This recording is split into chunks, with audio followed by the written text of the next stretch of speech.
Olá a todos, estamos aqui em mais uma conversa de mercado para os canais da Brain Inteligência Estratégica. Tenho a honra de contar aqui agora com um bate-papo interessante que a gente seguramente vai ter com o Robson.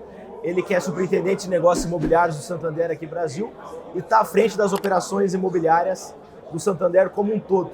Então acho que é uma visão, um momento interessante para a gente entender como um dos grandes players aí do setor financeiro brasileiro tem olhado quais as estratégias desse grande player para o nosso segmento imobiliário, seja ele incorporação, seja ele loteamentos. Robson, obrigado aí pelo teu tempo, pelo papo. Queria inicialmente que você contextualizasse qual que é o momento do Santander hoje e qual a visão do Santander para a área imobiliária, seja pessoa física, pessoa jurídica. Obrigado, prazer é meu. A gente sempre, independente do ciclo da economia, a gente sempre apostou muito no segmento imobiliário, no mercado imobiliário. A gente, até por um DNA nosso da Espanha, então sempre o setor imobiliário foi sempre muito importante dentro das operações do Santander. Apesar de a taxa de juros não ter caído da maneira que a gente esperava que ia cair, mas a gente ainda está vendo um mercado imobiliário muito pulsante, tanto em São Paulo como em outras regiões. Então hoje o Santander está atuando muito fora de São Paulo. São Paulo ainda continua sendo a nossa principal praça, mas a gente tem crescido bastante as operações em outros locais, vendo essa pulsância do mercado imobiliário em todo o país. E aí tanto na PJ como na PF também. Legal.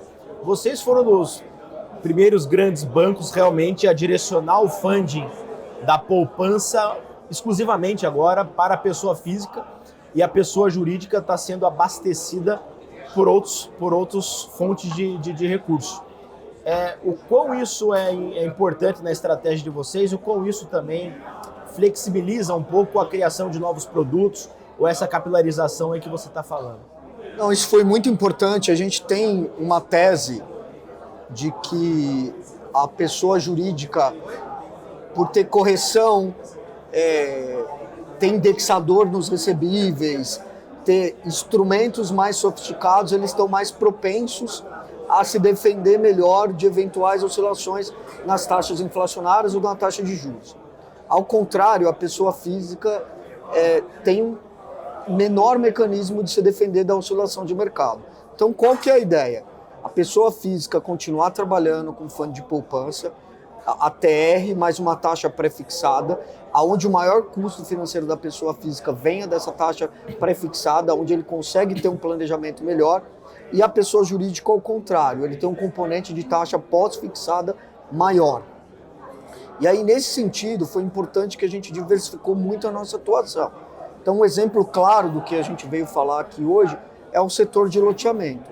Então, a gente não tinha penetração praticamente no setor de loteamento, e a partir do momento que a gente se desvinculou das operações que tinham funding direcionado, a gente pôde olhar para outros segmentos do mercado imobiliário, como o setor de loteamento, que sempre trabalhou ou com capital próprio, mas não dependendo dos fundos direcionados, e a gente está crescendo bastante nesse segmento, está entendendo ele melhor e cada vez mais dando possibilidade que a gente traga os novos produtos e trabalhe com segmentos que a gente não trabalhava anteriormente. Legal. Entrando um pouco aí no setor de loteamentos, até estamos num evento aqui de loteamentos hoje, o que vocês enxergaram de potencial? Claro que é um mercado altamente capilarizado, um mercado muito regional, né? As empresas são muito locais, mas o que vocês vislumbraram de oportunidade de embalar produtos para esse público?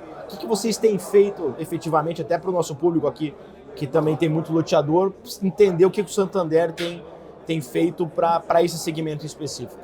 São diversos fatores, vou listar alguns deles. Eu acho que o primeiro é o seguinte: o mercado imobiliário no Brasil é horizontal, ele não é vertical. Se eu não estou errado, mais de 90% das moradias são casas. Isso aí. Tá? Então era um mercado que ele estava sendo abastecido principalmente para as estruturas de mercado de capitais ou para o fundo próprio dos loteadores, né? E a gente viu que a partir do momento que esse mercado começou a acessar o mercado de capitais, tá? As empresas começaram a se profissionalizar, ter uma estrutura melhor para conversar com o mercado financeiro em geral, ter financeiros preparados, acionistas preparados, conhecer das estruturas de financiamento, estruturas de garantia. Então, esse amadurecimento do setor nos últimos anos com o mercado de capitais foi importante para a nossa chegada, para a gente trazer uma nova alternativa de financiamento. O segundo fator importante que a gente comentou foi não depender do fundo de poupança. Então já era um mercado acostumado a trabalhar ou com fundo próprio ou com fundo de mercado de capitais. Então a gente trazendo uma solução que não está vinculado a fundo direcionado, mas uma solução mais simples em relação ao mercado de capitais, já que a gente faz uma operação bilateral, a gente faz uma CCBI, uma célula de crédito bancária imobiliária, traz uma simplicidade em relação a outras estruturas do mercado de capitais que exigem mais um processo de diligência maior e, em geral, é um pouquinho mais moroso. Tem suas vantagens, evidentemente, acho que são estruturas que alguns itens são mais financiados do que no mercado bancário, mas para um projeto, puramente, para o financiamento de uma infraestrutura de projeto, tem essa facilidade. E, além disso, eu acho que houve uma demanda maior nos últimos anos pela questão do bem-estar, pela questão de ter moradias no interior, fora dos centros urbanos, que trouxe mais liquidez para esse mercado. E um aspecto muito importante nesse mercado também, que faz muita diferença para o Santander, é toda a questão ESG, porque é um mercado muito importante na questão da urbanização, na questão do saneamento básico, na questão de fazer dos desenvolvimentos das cidades. Isso é algo que a gente busca para as nossas operações, como o nosso DNA dentro do Santander, de buscar operações que contribuam para a sociedade e sejam sustentáveis. Até porque é a expansão urbana ordenada, calcada em aspectos interessantes de ESG.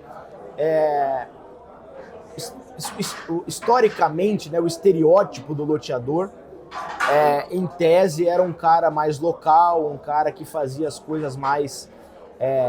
empresas essencialmente familiares, que não tinham um nível de governança tal como a incorporação, né, as grandes incorporadoras que atuam aí em segmentos de corporação vertical, sobretudo, em tese tem. Vocês se depararam com isso no dia a dia? Quais têm sido os gargalos, até para o público entender e justamente se adaptar para poder estar elegível aí a um desembolso de vocês, por exemplo? Quais são os principais gargalos que vocês têm se deparado quando foram com esse produto ao mercado? Você tem razão. Eu acho que uma coisa está ligada à outra. O profissionalismo do setor de incorporação veio muito com a abertura de capitais lá a onda de IPOs atrás. Há cerca de 20 anos, com acesso ao mercado de capitais, então eles sentiram uma necessidade de se profissionalizar. Eu acho que com o setor de loteamento está acontecendo a mesma coisa. A partir do momento que eles estão se deparando com novas fontes de financiamento e expandindo, naturalmente isso faz com que haja não digo que uma profissionalização, mas um amadurecimento de como é que funciona o financiador do outro lado, qual é o tipo de informação que ele precisa, qual é o formato que ele precisa.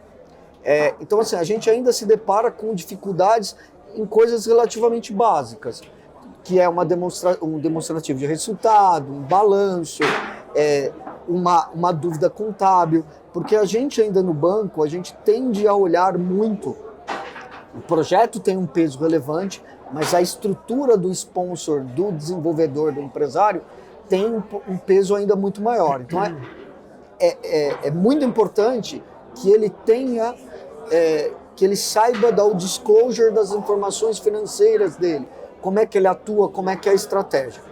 E um ponto que foi colocado aqui hoje, que é muito importante, é que o setor precisa fazer uma reflexão em relação a instrumentos jurídicos que tragam uma maior segurança para o financiador. Então, a gente sabe que hoje o patrimônio de afetação ele pode ser aplicado no setor de loteamento também. Isso é importante que os desenvolvedores pensam nisso. Isso traz uma segurança maior para quem está financiando.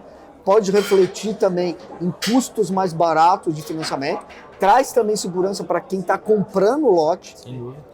Eu sei que tem a questão toda tributária, que é uma questão que tem que se discutir, que está se desenvolvendo, mas ele é muito importante também, e o advento da alienação fiduciária. Então, se a gente for olhar o mercado de incorporação há cerca de 20 anos, dois fatores que contribuíram muito para o crescimento, para a oferta, o crescimento da oferta de crédito para o mercado de incorporação, que eu acho que pode ter o mesmo movimento para o mercado de loteamento. Foram o advento do patrimônio de afetação e da alienação fiduciária. Perfeito. E a lei do distrato ali também agora... A lei do distrato também ajudou muito. Igualmente, sim. Né? Igualmente.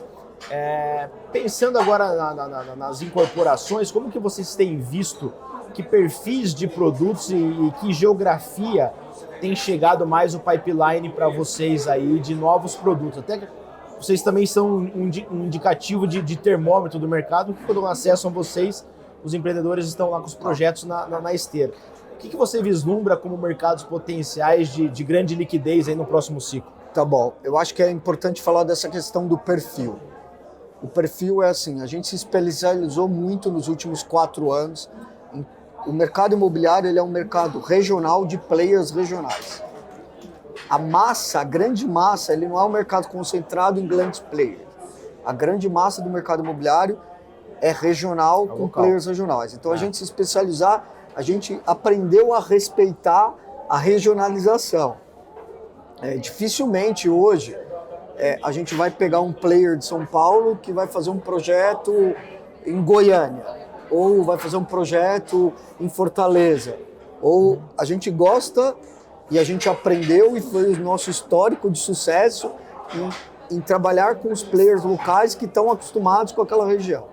Então, assim, nosso foco hoje, principalmente, são os players locais, os players, digamos, as empresas que não têm capital aberto e que estão focados naquela sua macro-região, ou naquela cidade, ou naquela macro-região.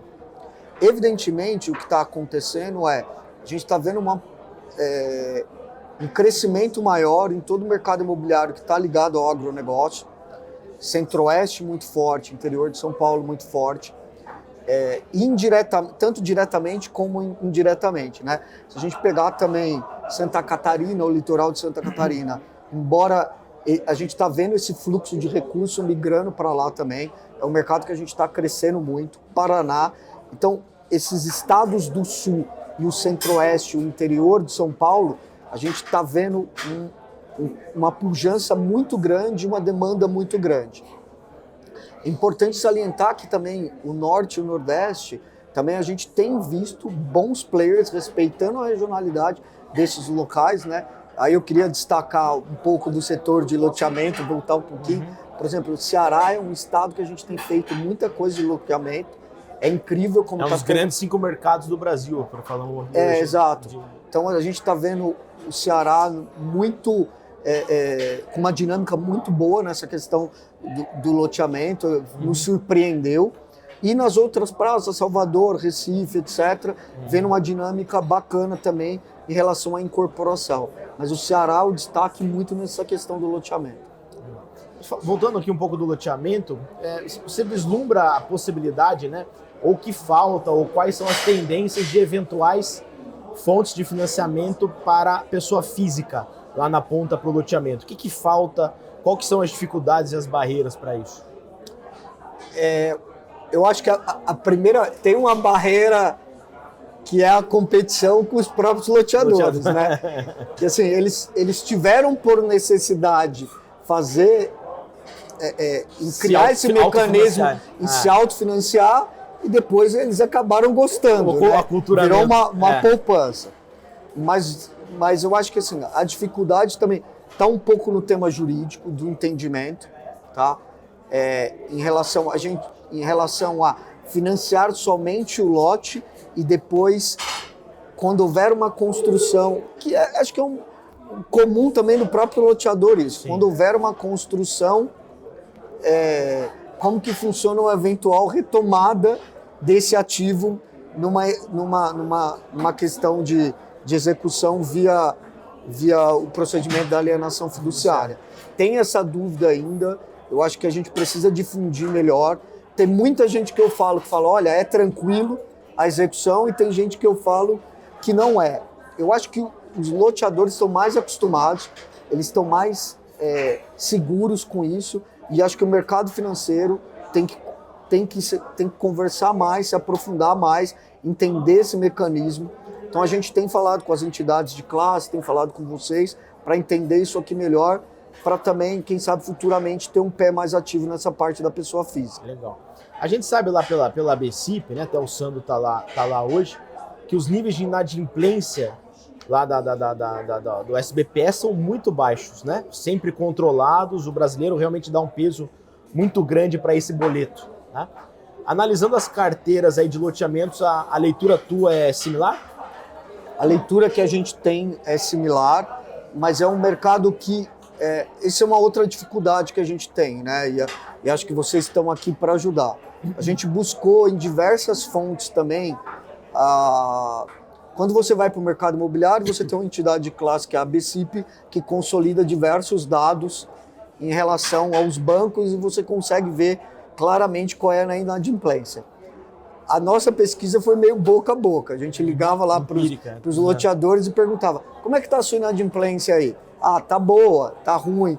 Então acho que seria importante para o mercado, porque hoje a gente está falando que quem são os financiadores são os próprios loteadores, que são espalhados, mas a gente conseguir ter uma estatística, isso ajudaria também na sua pergunta de um mercado financeiro. Benchmark de inadimplência. Né? Benchmark de inadimplência. Se a gente conseguisse de alguma forma reunir os dados de inadimplência de todos os loteadores em algum lugar para saber como é que está essa inadimplência desse mercado. Pelos projetos que a gente está financiando e pelo que a gente acompanha com os nossos clientes, é uma inadimplência relativamente baixa. Mas ainda está um pouco carente de dados consolidados, né? E a parametrização para a gente ter uma visão melhor. Perfeito. E aí, Robson, queria agradecer o papo, acho que foi ótimo. Acho que é importante aí os nossos ouvintes e assinantes aí do canal da Brain também se inteirarem dessas novas alternativas de funding que o próprio setor bancário tem provido para o segmento de loteamentos, inclusive. Parabenizar realmente pela iniciativa, que vocês estão num processo vanguardista em várias frentes. Aí o Santander é um grande parceiro nosso aqui também. E convidar vocês a curtirem o canal, compartilharem esse vídeo, para que a gente consiga sempre disseminar o máximo de conteúdo relevante para o nosso setor. Obrigado, prazer. Obrigado.